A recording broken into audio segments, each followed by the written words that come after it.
কবি সুভাষ মুখোপাধ্যায়ের দুটি কবিতা। প্রথম কবিতা মিছিলের মুখ।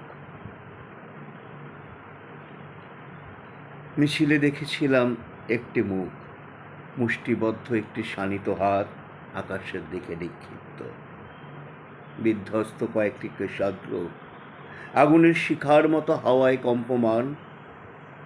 ময়দানে মিশে গেল ঝঞ্ঝাক্ষুব্ধ জনসমুদ্রের ফেনিল চূড়ায়, ফসফরাসের মতো জল করতে থাকলো মিছিলের সেই মুখ।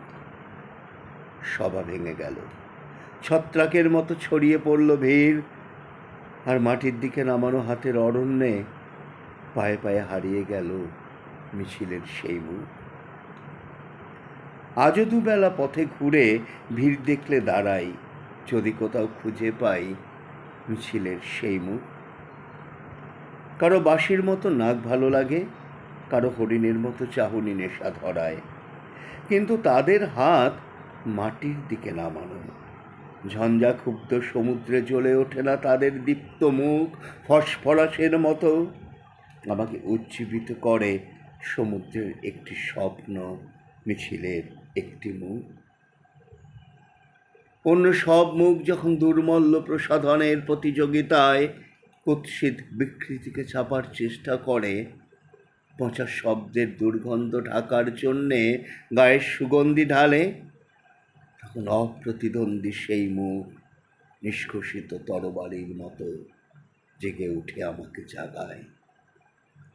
অন্ধকারে হাতে হাতে তাই খুঁজে দিই আমি নিষিদ্ধ এক ইস্তাহার, জরাজীর্ণ ইমারতের ভিত ধসিয়ে দিতে ডাক দিই, যাতে উদ্বেলিত মিছিলের একটি মুখ দেহ পায়, আর সমস্ত পৃথিবীর শৃঙ্খল মুক্ত ভালোবাসা দুটি হৃদয়ের সেতু পথে পারাপার করতে থাকে। সুভাষ মুখোপাধ্যায়ের আরেকটি কবিতা মেদিনের কবিতা, খুব বিখ্যাত কবিতা। আজকে খুবই মানসিকভাবে বিধ্বস্ত। আমি হারিয়েছি বিশেষ করে আমার প্রিয় নেতা বুদ্ধদেব ভট্টাচার্য। এরকম একটা ব্যক্তিত্ব, রাজনৈতিক ব্যক্তিত্ব, সাংস্কৃতিক ব্যক্তিত্ব, একজন মানুষ হিসাবে মহান মানুষ,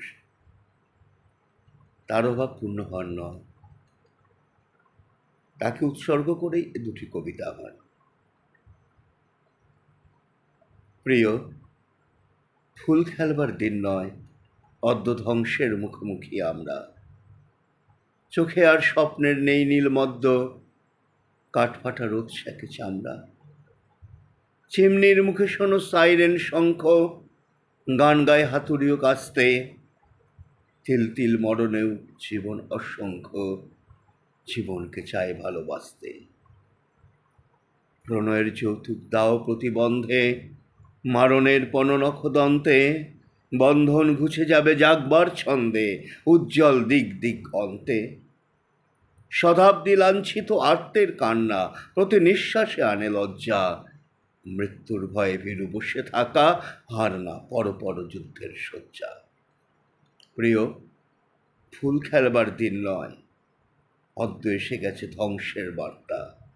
দুর্যোগে পথ হয় হোক দুর্বোধ্য, চিনে নেবে যৌবন আত্মা। সেই মহান আত্মাকে আমার শ্রদ্ধাঞ্জলি। তিনি যেখানেই থাকুন, ভালো থাকুন, ভালো থাকুন।